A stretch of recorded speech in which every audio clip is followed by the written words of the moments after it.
धन धन सतगुरु तेरा ही आसरा। आप देख रहे हैं फेथ वर्सेस वर्डिक्ट। मैं डॉक्टर मोहित इंसान परम पूजनीय संत डॉक्टर गुरमीत राम रहीम संजीव इंसान असली वालों के अनुयायी, उनकी सोच व सच्चाई इस प्रोग्राम के माध्यम से आप सभी लोग जानते परखते हुए समझते हैं। तो आप सबका आज के इस लाइव डिस्कशन में बहुत बहुत स्वागत है जी। धन धन सतगुरु तेरा ही आसरा। सासंगत जी, एक मसला अभी, हालांकि कल हम इस पे चर्चा कर रहे थे और जिक्र था कि पैरोल जो है वो हो जाएगी, और हालांकि उससे पहले भी हमने जिक्र किया था कि पैरोल हो जाएगी और उस पैरोल के बाद की परिस्थितियां कैसी होंगी। और एक सवाल आपके मन में होगा कि क्या पैरोल हो गई है, और हो गई है, सारा कुछ क्लियरेंस है, तो फिर सुनारिया से अब तक गाड़ी निकली क्यों नहीं है। तो ये सवाल भी आपके मन में होगा। तो इस सबको हम समझने की कोशिश करेंगे। और इस दरमियान कांग्रेस पार्टी ने खुल के ये विरोध करना शुरू किया भी ये पैरोल नहीं होनी चाहिए क्योंकि ये चुनाव को प्रभावित कर सकती है। और ये भी किस हद तक है, क्योंकि अभी यार आप देखोगे कि तमाम न्यूज़ चैनल्स के ऊपर हर जगह ये चर्चाएं चल रही हैं कि एक तरफ क्या है कि जो ये लद्दाख, लेह लद्दाख जहाँ जाते होते हैं लोग घूमने, तो लेह लद्दाख से कुछ लोग पैदल चल के आए यात्रा करते करते, और किसी धरना प्रदर्शन को लेके वो दिल्ली पहुंचे। और दिल्ली पहुंचने के बाद उनको गिरफ्तार कर लिया गया। करीब करीब 150 लोग थे, और ये करीब पिछले 30-40 दिन से पैदल चल रहे थे। आपको नहीं पता तो मैं आपको मोटे तौर पे बता दूं, एक 3 इडियट्स फिल्म आई थी, इसमें आमिर खान, शर्मन जोशी और एक और था, मैं नाम भूल गया उसका। तो 3 हीरो थे। तो उसमें जो आमिर खान था वो जिस आदमी का किरदार निभा रहा था, वो किरदार फुनसुक वांगडू टाइप, तो ऐसे एक सोनम वांगचुक नाम के एक टीचर हैं, या प्रचारक कह लो, या एक्टिविस्ट कह लो, कुछ भी कह लो, इन्वायरमेंटलिस्ट हैं। तो वो वहाँ पे वहाँ के प्राकृतिक वातावरण या जिसको लेके वो स्ट्रगल करते हैं, तो उनका ये प्रदर्शन होना था दिल्ली में। तो मीडिया में न्यूज़ क्या है कि मीडिया में न्यूज़ ये भी सोनम वांगचुक एक तरफ अपने हक, अपने अधिकारों के लिए प्रदर्शन करने दाखिल हुए, और वहाँ पे उनको, उनके 150 बंदों को बिना कारण गिरफ्तार कर लिया गया दिल्ली बॉर्डर पे। जैसे धारा 144 लगती है, अब कोई नई धारा बन गई है, शायद 163 है या कुछ है भी उसके तहत। और दूसरी तरफ ये मीडिया ये बोल रहा है भी एक आपराधिक किस्म का व्यक्ति है और इसको चुनाव के दौरान पैरोल मिल सकती है, लेकिन अपना अधिकार मांगने 30 दिन से पैदल चल रहे व्यक्ति को अधिकार नहीं मिल सकता। और ये जो उसको जेल मिलती है, मतलब एक समाज के लिए अच्छा मांगने आए व्यक्ति को जेल, और जो अपराध करके जेल में है उसे मतलब पैरोल मिल रही है। तो ये जो चर्चाएं हैं, ये इस टाइम पूरे लगभग हर मीडिया चैनल पे आपको इस तरह की डिबेट मिलेगी।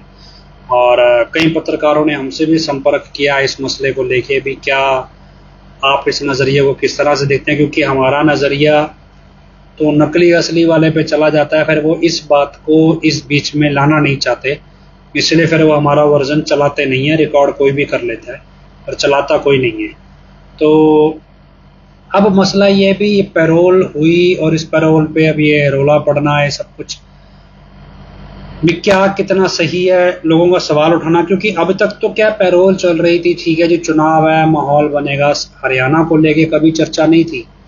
लेकिन अब हरियाणा में, क्योंकि 2014 से ये दिखता आया, या पहले से ही माना जाता है, डेरा की एक अपनी गतिविधि है, अपना इन्फ्लुएंस है। मान लो हर कॉन्स्टिट्यूएंसी के अंदर 5 से 10 हज़ार वोट का जो हेर फेर है वो हो सकता है अगर डेरा अपनी वोट एकजुट करने में कामयाब हो जाए। और इसलिए हर पॉलिटिकल पार्टी, हर एक पॉलिटिशियन डेरा को अपने पक्ष में बुनाना चाहता है। ये एक कॉन्सेप्ट जो है वो चलता आ रहा है 2002 से, या उससे भी पहले से मान के चलिए। और धीरे धीरे ये कॉन्सेप्ट अब वीक होता चला गया, लेकिन अभी भी ये कुछ हद तक है, या कह सकते हैं भी एडम ब्लॉक ने इस रूप में इसको प्रस्तुत किया है कि प्रत्याशियों को लगता है अभी भी है। मसला ये कि अगर हम कानून नियम की बात करें तो जो Haryana good prisoner conduct act बोलता है कि एक से दूसरी पैरोल के बीच में कम से कम 1 महीने का गैप होना चाहिए। मतलब एक पैरोल खत्म होने के बाद ही दूसरी पैरोल का आवेदन लिया जा सकता है। मतलब 4 सितंबर 2024 को अगर पिछली पैरोल खत्म हुई, 4 तारीख का दिन तो पैरोल में गिना गया, तो अगली पैरोल का जो आवेदन है वो जेलर 4 अक्टूबर से पहले पकड़ नहीं सकता। अब अगर जेलर 4 अक्टूबर से पहले आवेदन नहीं पकड़ सकता तो फिर 30 सितंबर को ये पैरोल सैंक्शन कैसे हो गई? ये कानूनी नियम कहता है। अभी पैरोल का आवेदन ले भी लिया और 1 महीने से पहले सैंक्शन कर भी दी, मतलब ये पैरोल जो है वो कानून के खिलाफ है। अब ये बोल रहे हैं हरियाणा इलेक्शन 5 अक्टूबर का है। अब 1 अक्टूबर से इलेक्शन 5 अक्टूबर शिफ्ट हुआ, क्या ये भी इस स्ट्रेटजी का हिस्सा था कि भाई यूपी वाले को बाहर दिखाना है? चलो ये हम बात पे चर्चा करेंगे। मतलब ये कानून नियम तोड़ा जा रहा है इस चुनाव में। होगा क्या? पिछले 1 महीने से हर एक ब्लॉक में हरियाणा के हर ब्लॉक में हर जगह गिनती के 2-4-45 मेंबर हैं जिनका चौधरी टोहाने वाले होते हैं या फिर ये अन्नू वाला ग्रुप होता है। ये सब जा जाके क्या बोलते हैं, कह जी एकता में वोट देना वरना भीख मांगने का कटोरा हाथ में आ जाएगा। मतलब डराया जा रहा है। इस कॉन्सेप्ट को समझना, मैं आपको इसको कंक्लूड करूंगा लास्ट में, भी डराया जा रहा है आपको। इसके बाद दूसरा कॉन्सेप्ट है, भी एक आदमी खड़े होकर बोलता है, वो भी प्लान के तहत है कि जी आप पिताजी को परमानेंट ले आओ, बाहर ले आओ, काले चोर को कहोगे तो काले चोर को वोट डाल देंगे।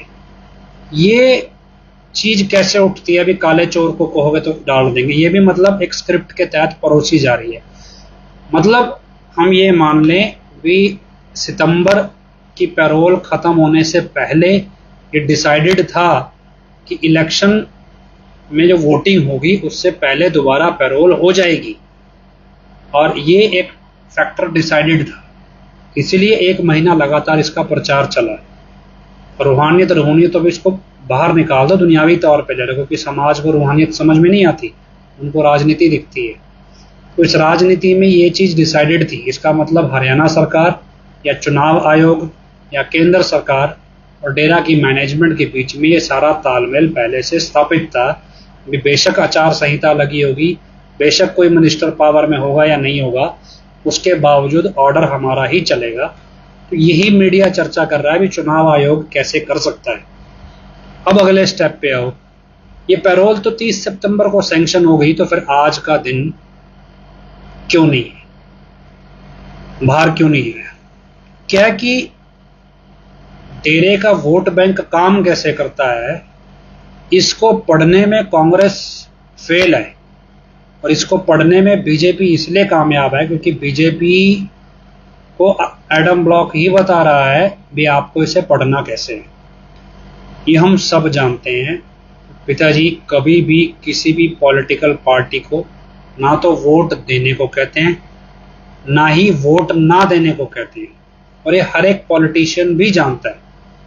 आज तक इस सब की ये कहानियां हैं कि भाई डेरे में हजूर पिताजी गुपचुप तरीके से मैसेज देते हैं और फिर वो मैसेज धीरे धीरे नीचे पूरे चैनल में सर्कुलेट होता है और उस हिसाब से वोट डाला जाता है। लेकिन ये मैसेज पिताजी के बाद किसको दिया जाता है, ये आदमी आज तक सामने नहीं आया कि भाई मैं ये मैसेज आगे लेता हूँ। तो ये कहानी सिर्फ एक कॉन्सेप्ट है जो मीडिया में या पत्रकारों के दिमाग में बैठा हुआ है कि भाई ये मैसेज डेरे से पिताजी से निकलता है और उसके बाद ये फैल जाता है नीचे ग्राउंड पे। तो उस कॉन्सेप्ट पे ये चीजें हैं। अब अगर आप राजस्थान चुनाव की बात करोगे तो राजस्थान इलेक्शन में बीजेपी ने एक्सपेरिमेंट किया अभी यूपी वाले से मीटिंग करवाई, मतलब जिसे हम नकली बहरूपिया बोल रहे हैं और जिसको समाज असली डेरा प्रमुख समझ रहा है। तो उससे मीटिंग करवाई, बीकानेर में, जयपुर में, उदयपुर में, जगह जगह मीटिंग करवाई जिम्मेदारों की, और बकायदा यूपी वाले से यह कहलवाया गया कि भाई आपने बीजेपी को वोट देना है। और यही फैक्टर बीजेपी के उल्ट चला गया क्योंकि लोगों को यह यकीन हो गया कि पिताजी तो कभी अपने मुंह से किसी पार्टी को वोट देने की बात कहते नहीं है, और ये हमेशा बोलते हैं भी आप साथ संगत आपसी जो भी राय बनाओ तो एकता में काम करना है, लेकिन खुद तो कभी नहीं कहते। और यही फैक्टर बीजेपी का बैकफायर कर गया। इसलिए जहां जहां डेरे की संगत की गिनती ज्यादा थी, वहां वहां बीजेपी फाइट में होते हुए भी इलेक्शन हार गई। मतलब ये खुले तौर पे कॉन्सेप्ट बीजेपी को राजस्थान इलेक्शन में समझ आ गया कि डेरा मुखी से वोट की अपील करवाना नुकसानदायक है। उसके बाद इस चीज पे मंथन शुरू हुआ भी आखिर डेरे का वोट बैंक काम कैसे करता है। तो उनको एक चीज समझ आई कि डेरा मुखी के पक्ष में जो पक्ष दिखेगा, मतलब हजूर पिताजी के पक्ष में जो पक्ष दिखेगा, डेरा की संगत सिर्फ उसे वोट डालती है और उसे कोई मतलब नहीं है। इसके अलावा उनका सिर्फ हजूर पिताजी से प्रेम है कि भी ये हमारे हितैषी हैं और हमारे मसीहा हैं, इनके पक्ष में जो सोचता है हम उनको वोट देंगे बस। जब राजस्थान चुनाव में, हिमाचल चुनाव में, दिल्ली चुनाव में सारी जगह ये फार्मूला काम नहीं किया, तो ये फॉर्मूला समझ में आया। तो इस फॉर्मूले के साथ पैरोल टाइम से पहले सैंक्शन कराई गई और सैंक्शन कराने के बाद इंतजार किया गया भी कांग्रेस इसका खुले तौर पे विरोध करे, और ये विरोध ही बीजेपी को डेरा की संगत का वोट दिलवाएगा। डेरा की संगत को ये ऑर्डर नहीं चाहिए। उनको पता है कि पिताजी से ये ऑर्डर कभी आता ही नहीं है कि वोट कौन सी पार्टी को देना और किसको नहीं देना। और ये देखते हैं कि कौन सी पार्टी हमारे गुरु के खिलाफ खड़ी है। तो जो कांग्रेस ने लाल झंडा उठा लिया कि भैया ये पैरोल गलत है और चुनाव आयोग को चिट्ठी लिख दी, तो अगर आप सारा मेन स्ट्रीम मीडिया देखोगे तो इस चीज पे फोकस कर रहा है। अब जितने भी लोकल चैनल हैं, यूट्यूबर्स हैं, वो इस मुद्दे पे खुल के आ गए कि कांग्रेस ने पैरोल का विरोध किया है। असल में डेरे की संगत के दिमाग में अब ये बात बिठाई जा रही है कि डेरा जो कांग्रेस है वो हजूर पिताजी की पैरोल के विरोध में है और इसलिए इस पार्टी को वोट नहीं देना। बीजेपी और डेरा की मैनेजमेंट ये जानती है कि उनका जो चेहरा है वो अब डेरे की संगत के लिए विश्वसनीय नहीं बचा है। किसी भी एंगल से वो डेरे की संगत अब ना तो डेरे की मैनेजमेंट के चेहरे पे विश्वास करती है और ना ही बीजेपी के चेहरे पे तो करती ही नहीं है। ऐसे में अगर हजूर पिताजी का चेहरा दिखा के आप वोट की अपील करवा भी दोगे तो भी ये बैकफायर कर जाएगा। ये एक्सपेरिमेंट वो करके देख चुके। उन्होंने अब क्या कॉन्सेप्ट उठाया कि भाई पैरोल कराओ और उसके बाद कांग्रेस को विरोध में खड़े होने दो।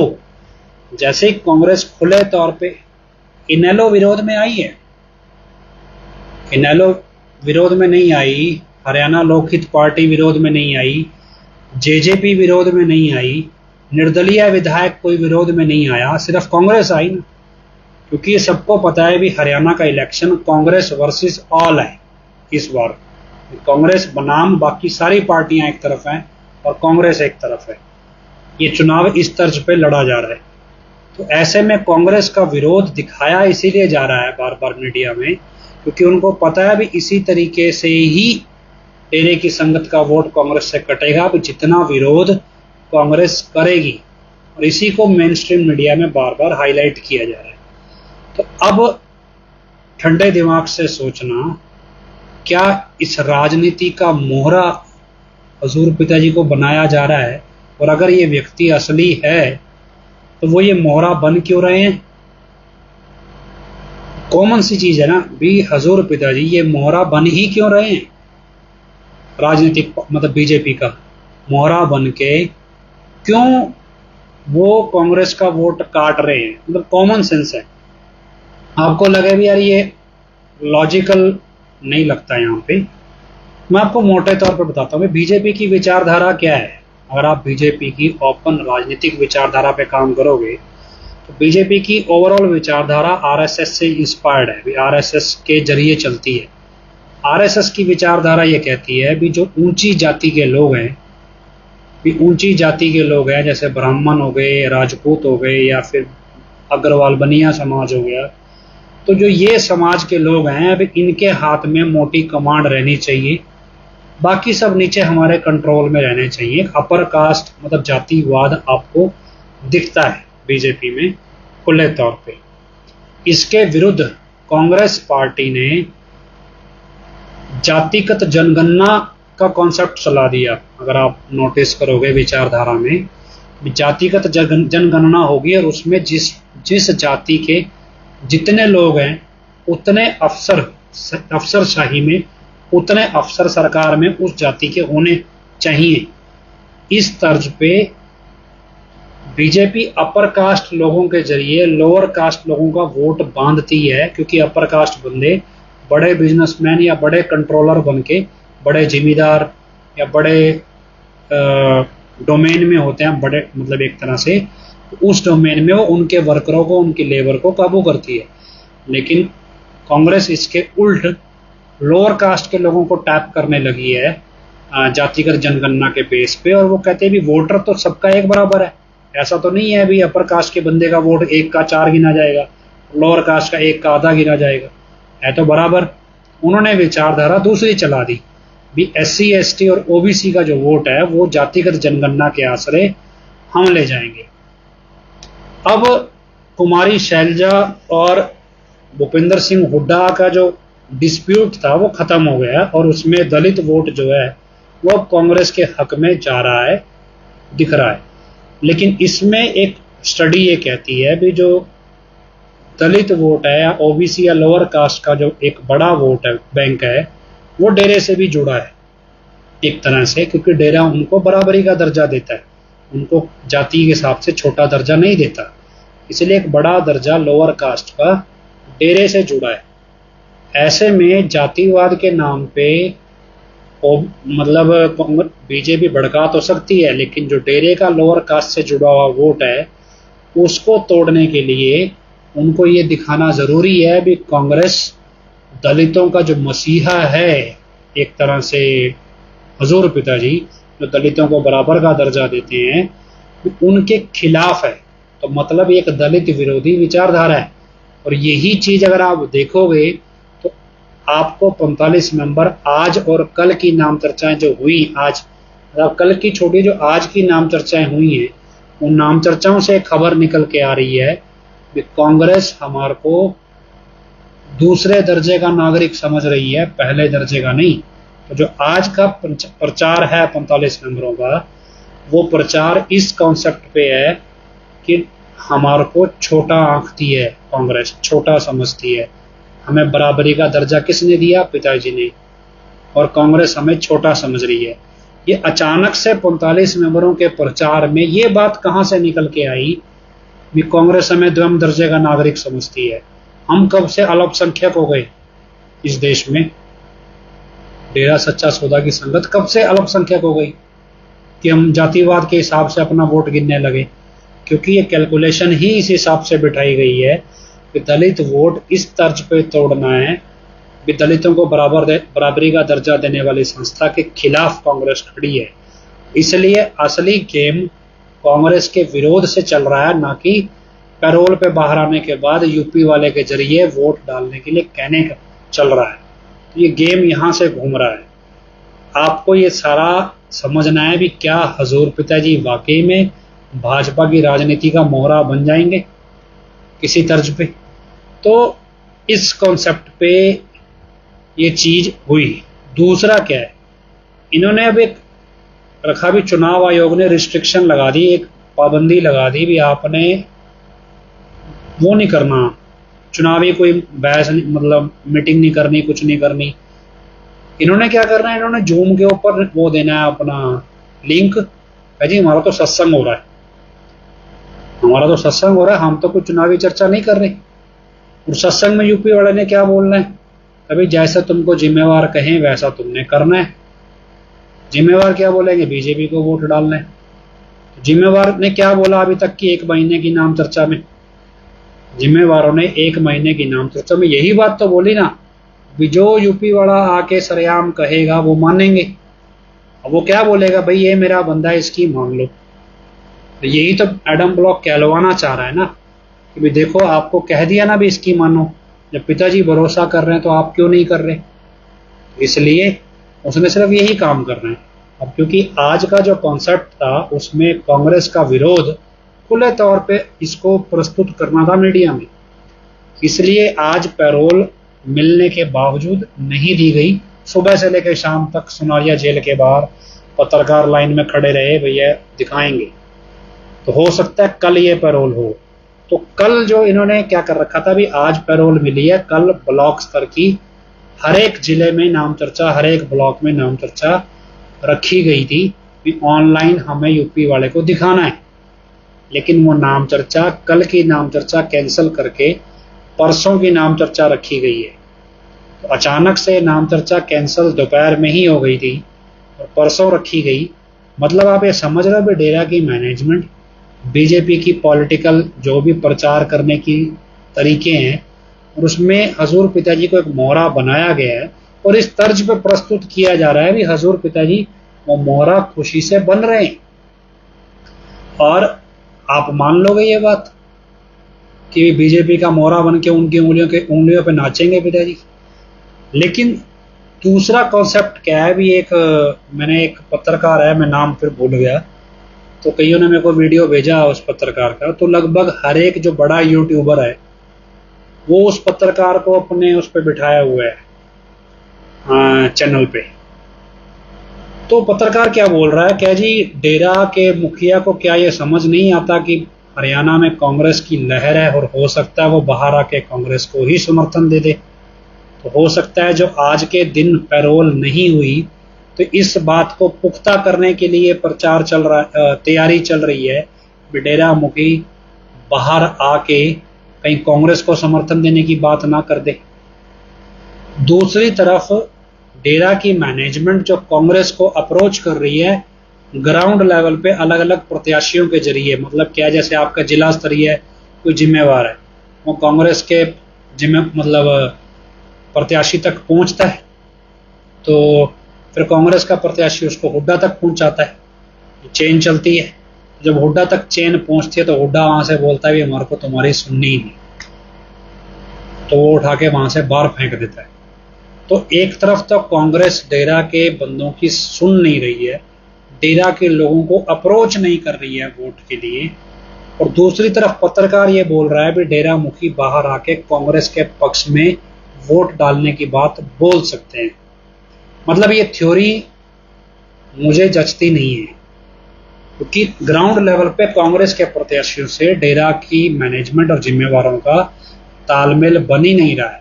इंडिपेंडेंट लेवल पे प्रत्याशी पैसे दे के किसी भंगीदास को या 45 मेंबर को अपनी जेब में डाल के घूम रहा हो या सोच रहा हो कि मैं अपनी जेब में डाल के घूम लूंगा, क्योंकि क्या होता है कि निचले लेवल पे 45 मेंबरों 85 मेंबरों को पता है अभी क्या है, जिनके भाई नपुंसक ब्रिगेड है जो उनसे एडम ब्लॉक की, और आगे उनकी जनानियां जो उनसे उन्होंने पाल रखी है, इनको घंटा नहीं पता समाज कैसे चलता है, इनके अपने कौन सा बाल बच्चे परिवार है, इन तो भी बैठे बैठाए मुफ्त का खाना है, रोट तोड़ने है, ऐश परस्ती करनी है, अयाशी करनी है, इनको नहीं पता समाज में।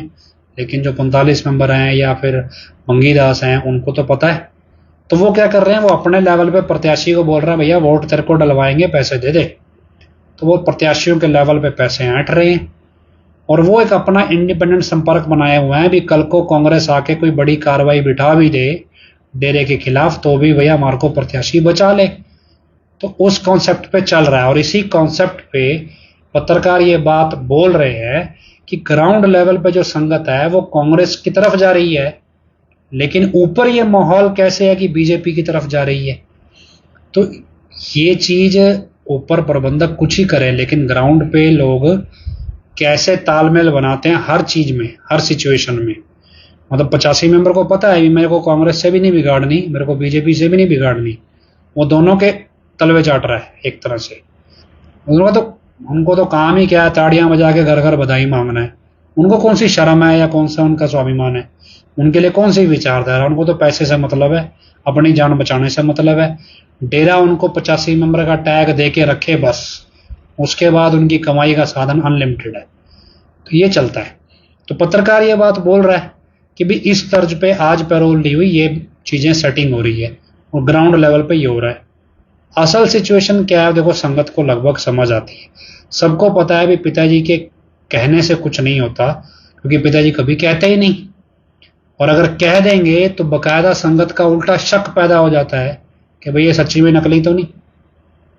जो असली नकली को असली माने बैठे हैं, वो ये लिख रहा मेरे ब्लॉक में 1 वीक से बीजेपी के उम्मीदवार के लिए वोट मांग रहे हैं टोहाना वाले के चमचे।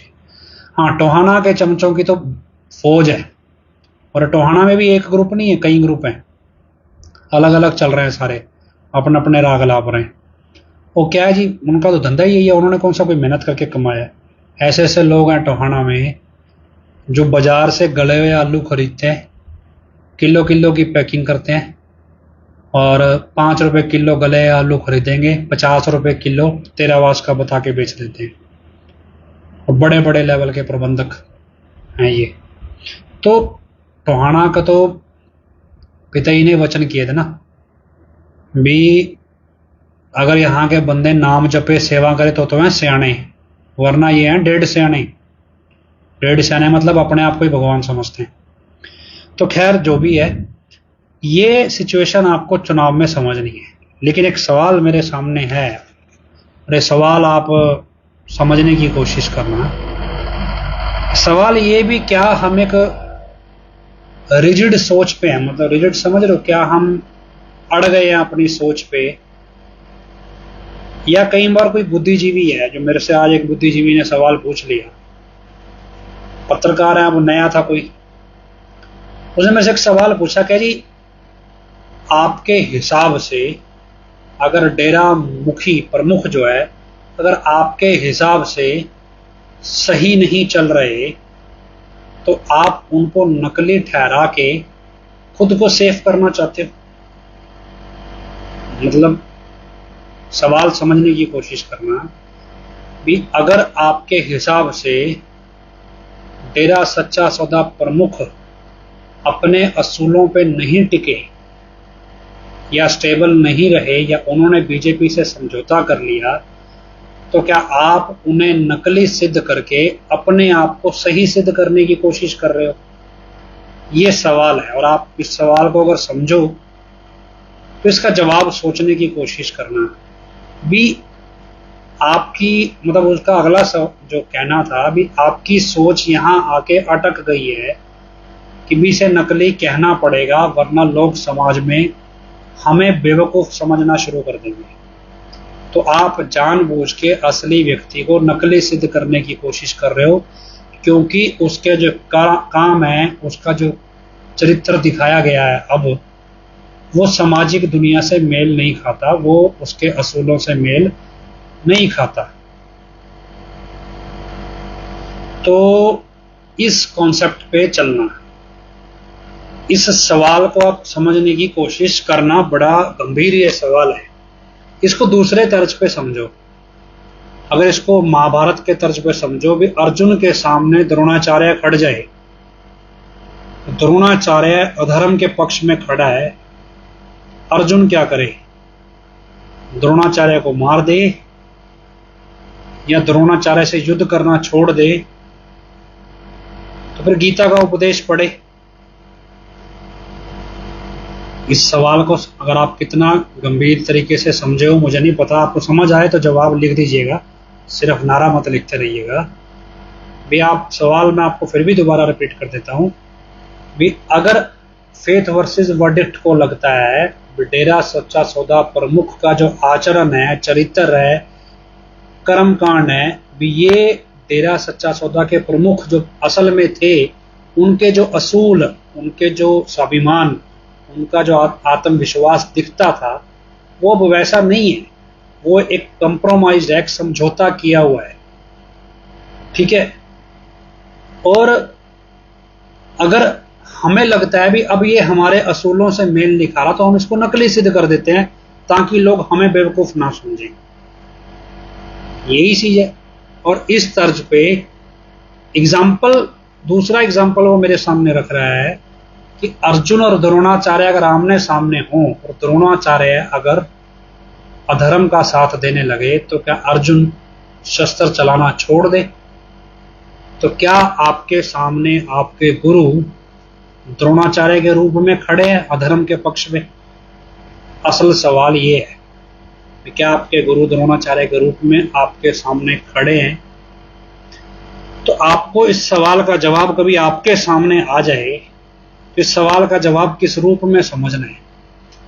वास्तव में हजूर पिताजी का जो किरदार है, अगर हम महाभारत से कंपेयर करें, ऐसे कंपैरिजन हमें करना नहीं है, लेकिन क्योंकि सवाल कंपैरिजन में पूछा गया है तो जवाब कंपैरिजन में ही दें कि अगर महाभारत के किरदार से आज की सिचुएशन कंपेयर करें तो हमारी निगाह में हजूर पिताजी द्रोणाचार्य नहीं है, हमारे सारथी कृष्ण है, श्री कृष्ण जी। मतलब जिस तरह से अर्जुन के सारथी भगवान श्री कृष्ण जी थे, उसी तरह हमारे सारथी हमारे पिताजी हैं, हमारे गुरु हैं। हमारे सामने जो द्रोणाचार्य बन के खड़ा है वो कौरवों का और बिगड़ा हुआ रूप है, जो हमारे सारथी को हमारा दुश्मन बना के पेश कर रहा है ताकि हम अपने सारथी का साथ छोड़ दें। दूसरा, हमारे लिए द्रोणाचार्य कौन है? कृष्ण और द्रोणाचार्य में फर्क क्या था महाभारत में? भगवान श्री कृष्ण में और द्रोणाचार्य में फर्क क्या था? गुरु द्रोण में द्रोणाचार्य आचार्य नहीं थे, शिक्षक थे। आचार्य वो पांडवों के गुरु बनने से पहले थे, इसलिए उनका नाम द्रोणाचार्य है। आचार्य और शिक्षक में फर्क होता है। शिक्षक एक टीचर अध्यापक है, आचार्य गुरु है जो सांझी शिक्षा देता है। शिक्षक एक लिमिटेड लोगों को शिक्षा देता है, गुरु की शिक्षा सबके लिए होती है। तो आचार्य से शिक्षक बन गए थे। हमारे जो शिक्षक बने हुए थे भंगीदास 45 मेंबर, 85 मेंबर, सतब्रह्मचारी, गुरु ब्रह्मचारी, सेवा समिति, शाही परिवार, यहानी प्रीत, एटसेट्रा एटसेट्रा, ये सब हमारे लिए द्रोणाचार्य बने वास्तव में। और इन सब ने भेदभाव भी किया है। किसी ने लिखा ना द्रोणाचार्य ने भेदभाव किया, इन सब ने भेदभाव भी किया ना। अमीर लोगों को आगे बिठाना, अमीर लोगों को पिताई से मिलवाएंगे, अमीर लोगों को बड़ा जिम्मेवार बनाना, जो 2 नंबर के काम करके देंगे उनको आगे लाएंगे। ये सब कॉन्सेप्ट उन्होंने खड़ा किया ना, पिताई ने तो नहीं किया। पिताई ने तो सबको समान भाव से देखा। तो असल में जो लोग ये समझ रहे हों तो हमारा जवाब क्योंकि सर्व साझा है कि अगर आपको लगता है कि फेथ वर्सेस वर्डिक्ट के सामने हजूर पिताजी द्रोणाचार्य के रूप में है, तो ऐसा बिल्कुल नहीं है। हमारे लिए हजूर पिताजी हमारी जिंदगी का संचालन करने वाले हमारे सारथी हैं, और इसलिए हमारे लिए हम उनको महाभारत की तुलना में श्री कृष्ण जी की जगह देखते हैं, और वास्तव में वो हमारे लिए उनसे भी बढ़ के हैं। तो इसलिए इस कंफ्यूजन में ना रहो कि हम कभी उनको द्रोणाचार्य समझ के उनके खिलाफ हथियार उठा लेंगे या उनको नुकसान पहुंचाएंगे, या क्योंकि हमारे पास श्री कृष्ण जी हैं। तो आप इस कंफ्यूजन में कहीं भी मत रहना। तो ये चीज जो अब चुनाव में चल रही है, इस चीज को आपको समझना है कि क्या हो रहा है और क्यों हो रहा है, कौन जीतता है कौन हारता है। एक भाई ने सवाल लिखा क्या जी अगर कांग्रेस आ जाएगी तो फिर पैरोल कैसे मिलेगी, तो फिर इसमें रूहानियत कहाँ है? इसमें रूहानियत कहाँ रहेगी? अगर कांग्रेस के आ जाने से पैरोल नहीं मिलेगी तो रूहानियत कहाँ है? रूहानियत बढ़ी हुई या रिश्वत का पैसा बढ़ा हुआ या पॉलिटिकल पार्टी बढ़ी हो गई? मतलब कॉमन सेंस है। मैंने कहा जी आप जवाब दो ना, भी क्या चीज बढ़ी हुई? अगर आपके हिसाब से तो सब ये संतों की रची हुई माया है, उनका रचा हुआ खेल है। लेकिन जो पैरोल हो रही है उसके लिए रिश्वत का पैसा तो संगत से मांगा जाता है ना।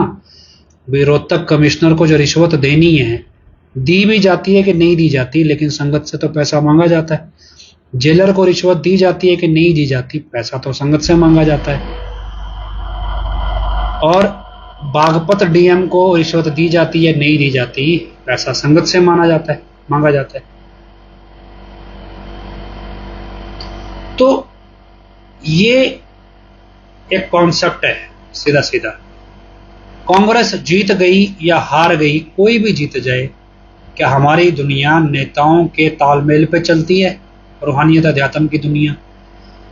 असल में क्या चैलेंज ही यही है ना, हमारा जो जद्दोजहद क्या है 6-7 साल की जद्दोजहद क्या है भी, जितनी भी परिस्थितियां हमारे सामने खड़ी हैं, जितनी भी सिचुएशन अलग अलग रूप में आती है, वो हमें यही तो यकीन दिलाती है भी आपको एक ना एक स्टेज पे समझौता करना पड़ेगा। लेकिन गुरुमुखता क्या कहती है कि गुरु पे विश्वास के अतिरिक्त आपका समझौता करना बनता ही नहीं है। अगर आपने किया वहीं आप मार खा गए। तो परीक्षा क्या है? गुरु की परीक्षा ही है। अगर शिष्य ये सोचने लगे भी कांग्रेस आ जाएगी तो मेरा गुरु पैरोल पे बाहर नहीं आ सकता, तो इसका मतलब गुरु बढ़ा के कांग्रेस। परीक्षा क्या है? यही तो परीक्षा है। जिस गुरु को भगवान से बड़ा दर्जा देते हो वो इतना छोटा हो गया भी एक नेता उस पर हावी हो जाएगा। मतलब ये आपको नॉर्मल लॉजिकल सेंस में चलना चाहिए। और कहां तक आप इसको सोचते हो आप सोचो। दूसरा, फिर जब ये जवाब हमने दे दिया तो फिर वो बोलते हैं भी ऐसा है जी, हो सकता है जमानतें मिल जाए। एक सिचुएशन ये भी आई भी, हो सकता है भी जमानत दे दी जाए और जमानत देने के बाद कानून व्यवस्था बिगाड़ दी जाए और फिर हरियाणा में राष्ट्रपति शासन लगा दिया जाए। कि कानून व्यवस्था बिगाड़ने के लिए गुंडे कहां से आएंगे? और वो गुंडे एडम ब्लॉक के कहने पे काम करेंगे या फिर वो गुंडे भी बाहर से स्पॉन्सर्ड होके आएंगे? ये मैं नहीं कह रहा, ये एडम ब्लॉक का वर्जन है। जो एडम ब्लॉक में ना एक तो 10वां द्वार होता है जो आम रूहानियत में लोग खोलने की कोशिश करते हैं, सादे सादे भक्ति वाले। एक होते हैं 1.5 सियाने जो 11वां द्वार खोलते हैं, भाई हमको रूहानियत का पूरा ज्ञान है। एक होते हैं 12वां द्वार वाले, तो भाई हम गुरु से भी बड़े हैं। ये जो 12वें द्वार वाले बैठे हैं ना एडम ब्लॉक में, ये उनका कैलकुलेशन होता है कि भाई कांग्रेस आ भी गई तो भी बीजेपी काम करेगी। कैसे? अरे दंगा करा देगी, वो राष्ट्रपति शासन लगवा देगी, फिर क्या करोगे? तो जो ये इस तरह की सोच है ये हवा में बनानी है, कौन सा कुछ करना है। एक तरफ क्या है भी, तुम्हारे बुलाए कुत्ता नहीं आता, गधा नहीं आता। सरेआम यूपी वाला भी बोलता है ना कि परम पिता ही ने वचन किए थे तुम्हारे बुलाए गधा नहीं आता। तो फिर तुम्हारे बुलाए अब गुंडे आ जाएंगे। 25 अगस्त को जो हुआ वो भी संगत इसलिए खड़ गई क्योंकि वो पिताजी के मुंह को खड़ी थी, तुम्हारे मुंह पे नहीं खड़ी थी। अब कैसे खड़ा होगे? तुम्हें क्या लगता है ऐसे ही राष्ट्रपति शासन लग जाएगा? हवा में चल रहा है काम भी। तुम्हें अकेले कोई सारे क्राइम का ज्ञान है, बाकी पुलिस अधिकारी, सीआईडी, इंटेलिजेंस या नेता उनको पता ही नहीं क्राइम क्या होता है। वो पागल है जो देश दुनिया पे राज कर रहे हैं, उनको समझ ही नहीं आती जो देश चला रहे हैं जो क्राइम करने के तरीके कौन कौन से हैं। लेकिन क्या है कि पॉलिटिक्स गेम नैरेटिव का है। नैरेटिव किस दिशा में बन रहा है, आपको इस नैरेटिव को समझना है। ये नैरेटिव क्या है? मैं आपके दिमाग में 45 मेंबर अब ये बात बिठा रहे हैं कि अचानक से डेरा की संगत अल्पसंख्यक हो गई है और कांग्रेस हमारे से भेदभाव कर रही है और वो पिताजी को पैरोल नहीं देगी कल को, इस कॉन्सेप्ट पे है। जबकि हम इस कॉन्सेप्ट पे हैं भी जिसे पैरोल पे दिखाया जा रहा है वो पिताजी है ही नहीं। किसी माई के लाल एक ईमानदार अफसर होना इस पूरे हरियाणा सरकार में, एक सिंगल जो ये गारंटी दे दे भी हाँ ये बंदा असली है। आप किसी के पास बैठ जाओ, जितने अफसरों से मेरा वास्ता पड़ा है, मैं आपको यकीन दिलाता हूं हरियाणा के अंदर आईजी लेवल के ऑफिसर्स या एडीजीपी लेवल के ऑफिसर्स के सामने सामने 1-2 मिनट नहीं, घंटा घंटा बैठ के मेरी खुद की बहस हुई है। 5 मिनट लगता है हमारे को उनको यकीन दिलाने में भी ये आदमी नकली है, 5 मिनट। और उसके बाद वो ये कह देते हैं कि भाई हमारे हाथ में ये केस नहीं है, अगर हमारे हाथ में होता हम एक्शन ले लेते, हमारे हाथ में ये डिपार्टमेंट नहीं है, हमारे हाथ में ये मैटर नहीं है। जिसके हाथ में है वही कर सकता है। तो इस पूरे हरियाणा सरकार में एक सिंगल अफसर नहीं है जो ये कह दे, एक सिंगल मंत्री नेता नहीं है जो ये कह दे कि ये व्यक्ति मैं गारंटी देता हूं जी असली है। तो आपको क्या लगता है, मैं कांग्रेस मान के बैठी है भी ये असली है? लेकिन क्या है, उनको अपने तरीके से काम करना है, उनके अपने तौर तरीके, उनको नैरेटिव देखना है, उनको इस स्टेज पे ये मुद्दा नहीं उठाना है। उनको पता है भी इस मुद्दे को जब उठाना है तो हाथ अमित शाह की गर्दन में डालना है, ना कि मनोहर लाल खट्टर की। तो उनको पहले सरकार में बैठना है, फिर इस मुद्दे को परखना है। तो क्या इस मुद्दे को खत्म करने के लिए बीजेपी कुछ नहीं करेगी? क्या वो आपका इस्तेमाल नहीं करेगी? क्या वो आपको दलदल में नहीं फेंकेगी? क्या वो आपको आग में नहीं झोंक सकती? क्या एडम ब्लॉक आपकी जान का सौदा नहीं कर सकता? तो नुकसान किसका? नुकसान तो आम संगत का होगा ना। लग जाओ पीछे, कितना पीछे लगोगे? आपको समझना है क्या करना है और क्या नहीं करना। कौन से पत्रकार को नहीं पता? अभी मैं एक टीवी इंटरव्यू चल रहा था, पत्रकार रामचंद्र छत्रपति का लड़का है। अब क्या, उसका अपना कोई अस्तित्व नहीं है, उसकी अपनी एक ही पहचान है। उसको लगता है कि मैं आज भी 21-22 साल का हूं, मेरा बाप मर गया था, मेरे बाप को मार दिया गया, मैं तो पीड़ित आदमी हूं, बड़ा रो रो के खड़ा हूं, डरते डरते सिरसा में जिंदगी व्यतीत कर रहा हूं। असलियत उसकी कुछ और ही है। असलियत हम आपको खुले तौर पे कहते हैं, असलियत यह है कि उसने अपनी बाप की मौत में उसके अपने परिवार का बराबर का योगदान है। उन्होंने खुद चाहा कि उनका बाप मरे और इससे उनको फायदा हो। एक सिंपल सी चीज समझना, एक घर का सबसे बड़ा लड़का 22 साल का है, उनके घर की आमदनी का साधन एक छोटा सा अखबार है जो सिरसा के शहर शहर में बिकता है और कहीं नहीं बिकता।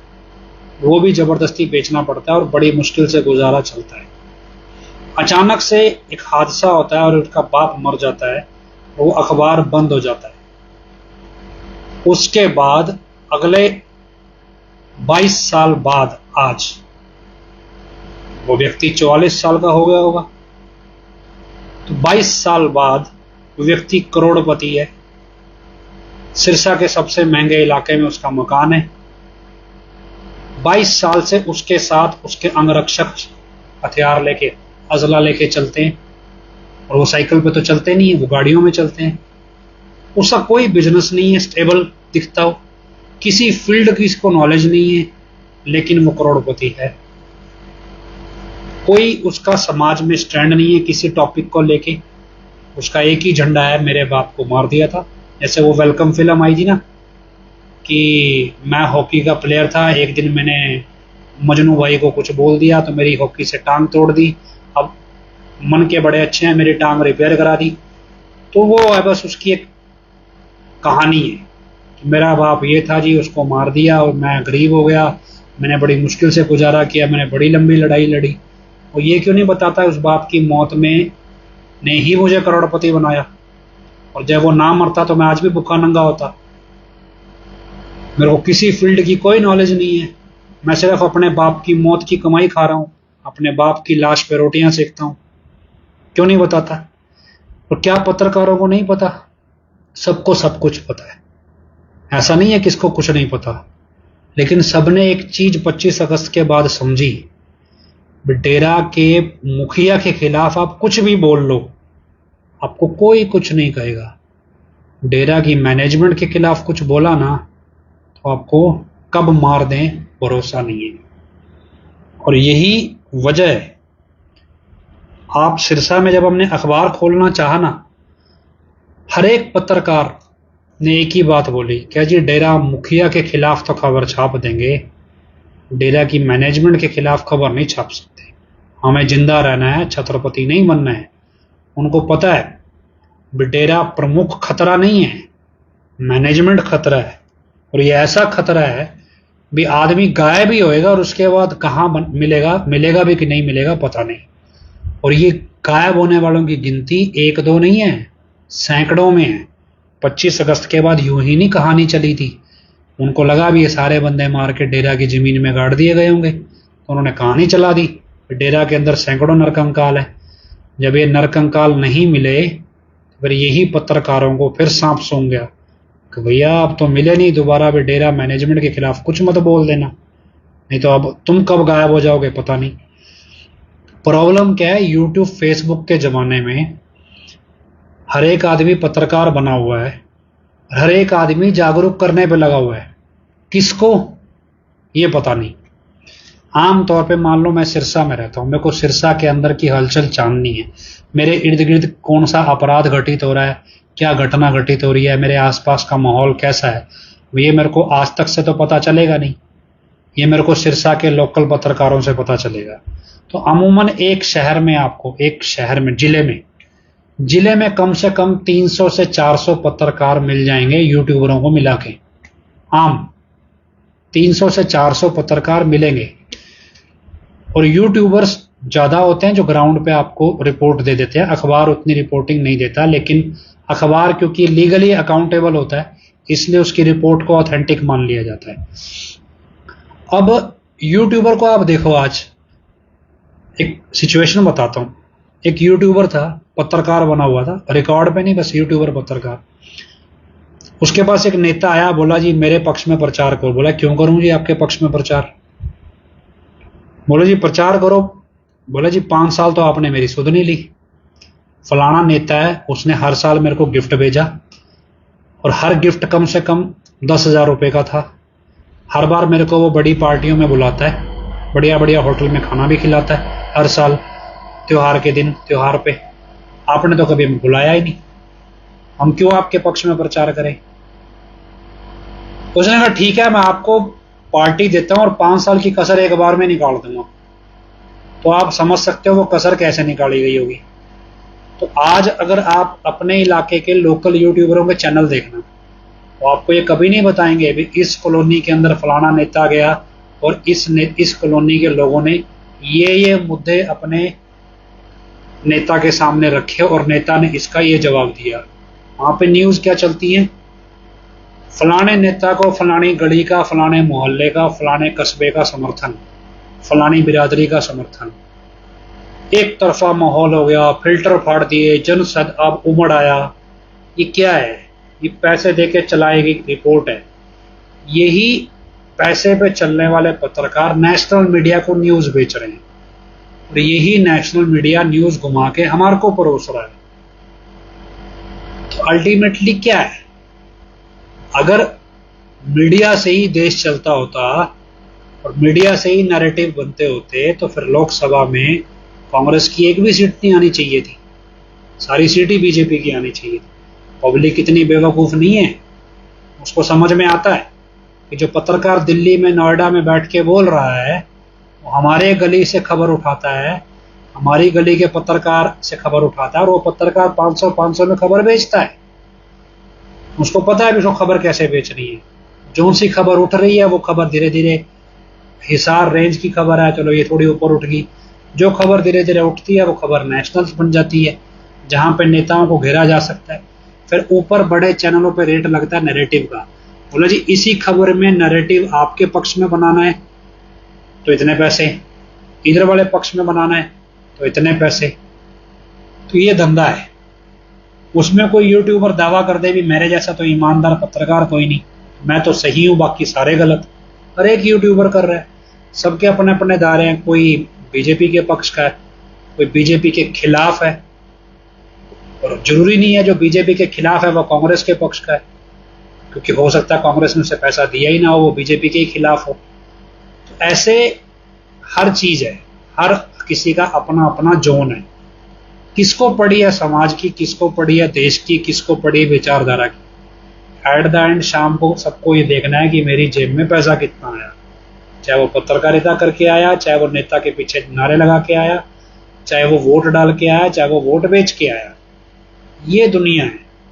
अब इस दुनिया में आप कहाँ जाओगे, किसको पकड़ोगे, किसको नहीं पकड़ोगे? आपके पास हजारों कहानी है, हजारों पत्रकार है, लेकिन क्या है, ग्राउंड पे पब्लिक अपना नैरेटिव खुद बनाती है।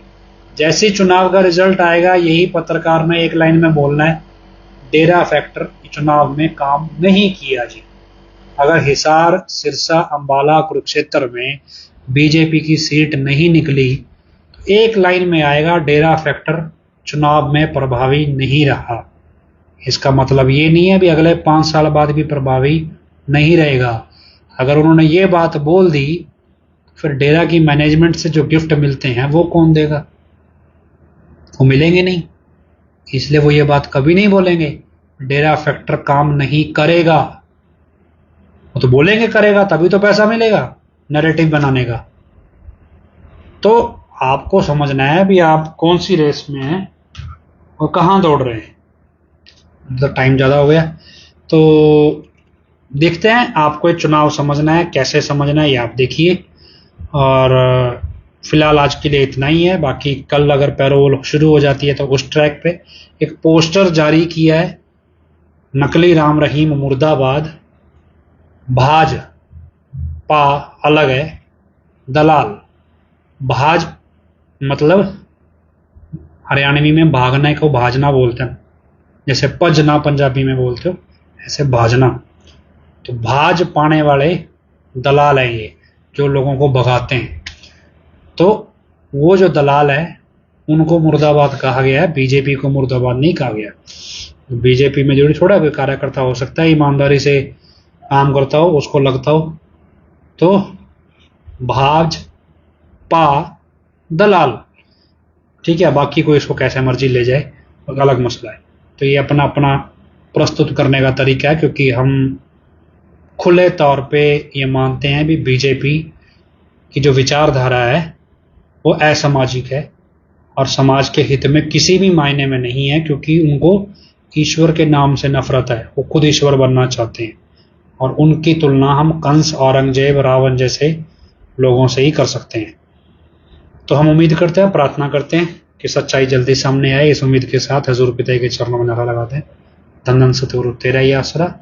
और हम हर बार की तरह प्रार्थना करते हैं वो लोग जो अपने गुरु से प्रेम और निभा गए, मालिक की गोद में जा विराजे सचखंड सतलों का नामी धाम में, उनको मालिक अपने चरणों में और ऊंचा स्थान प्रदान करे। इस आशा के साथ हम हजूर पिता के चरणों में नारा लगाते हैं, धन धन सतगुरु तेरा ही आसरा, इस प्रार्थना के साथ। सॉरी। और आखिरी में अरदास बोलते हैं, धन धन सतगुरु तेरा ही आसरा, हे मालिक तुझे लाज है, अब बहुत हो गया, तो दया में रहमत कर, तेरे प्यार मोहब्बत की राह में हमें कोई दुख तकलीफ ना आए, तो ऐसी रहमत बख्श, वह सबको सुमति दे। किस तरह से देनी है यह तो सब जानता है, जिसको जैसे देनी है वैसी दे, वो तेरी मर्जी। आनंद सतगुरु तेरे ही आसरा। और शासन जी कोशिश करो, आप जो वीडियोस बना के भेज रहे हैं, इस वीडियो में सिर्फ इतनी ही लाइन बोलनी है कि हमारा वोट किस किस मुद्दे के पे है। समझाना नहीं है कुछ, क्योंकि लंबा वीडियो होगा फिर वो हम डाल नहीं पाएंगे, हम आपको बार बार दोबारा बोलेंगे। एक ही लाइन में बोलो, 10 सेकंड या 12 सेकंड से ऊपर का वीडियो नहीं होना चाहिए, और इतना ही वीडियो काफ़ी है। और ये सिर्फ इसलिए है भी हम अपना विरोध दर्ज कर रहे हैं, और ये विरोध हम अपने मुद्दों पर दर्ज कर रहे हैं, ना कि पैसे लेके दर्ज कर रहे हैं। हमारे 4 मुद्दे हैं। पहला मुद्दा ये कि हजूर पिताई के साथ जो 2017 में सीबीआई अदालत के भ्रष्ट जज जगदीप सिंह लोहान के जरिए अन्याय किया गया है, उसके खिलाफ। दूसरा मुद्दा Punjab and Haryana high court के जज सूर्यकांत शर्मा और अवनीश झिंगन और एसएस सरों के जरिए जो निर्दोष लोगों की हत्या करवाई गई, उसके खिलाफ। तीसरा मुद्दा नकली व्यक्ति को, एक बहरूपिये को हमारा गुरु बना के प्रस्तुत किया गया, उसके खिलाफ। चौथा, इस देश के सबसे घटिया और पापी लोगों को सरकार का समर्थन प्राप्त है अपराध करने के लिए, लोगों को मारने के लिए, समाज को बिगाड़ने के लिए, उस डेरा मैनेजमेंट के खिलाफ। तो ये 4 मुद्दे हैं। तो आप एक लाइन में बोलिए, हमारा वोट हजूर पिताजी के साथ या संत डॉक्टर गुरमीत राम रहीम सिंह जी इंसा के साथ हुए अन्याय पंचकुला हत्याकांड और नकली राम रहीम, डेरा सच्चा सौदा की मैनेजमेंट के खिलाफ है। बस इतना ही आपको बोलना है, इससे ज़्यादा नहीं बोलना है, समझाना नहीं है, आपको सिर्फ अपना विरोध दर्ज करना है और कुछ नहीं है। ये विरोध इसलिए क्योंकि रामायण का यही एक, वो जो महाभारत का एक असूल है, अगर आप दर्ज करोगे तो चैन की मौत मिल जाएगी, राज सिंहासन तो फिर भी नहीं मिलना। अगर नहीं दर्ज करोगे तो फिर बद से बदतर मौत मिलेगी, ऊपर जाके क्या मिलेगा पता नहीं। तो इजाज़त दीजिए, धन्यवाद, सतगुरु तेरे।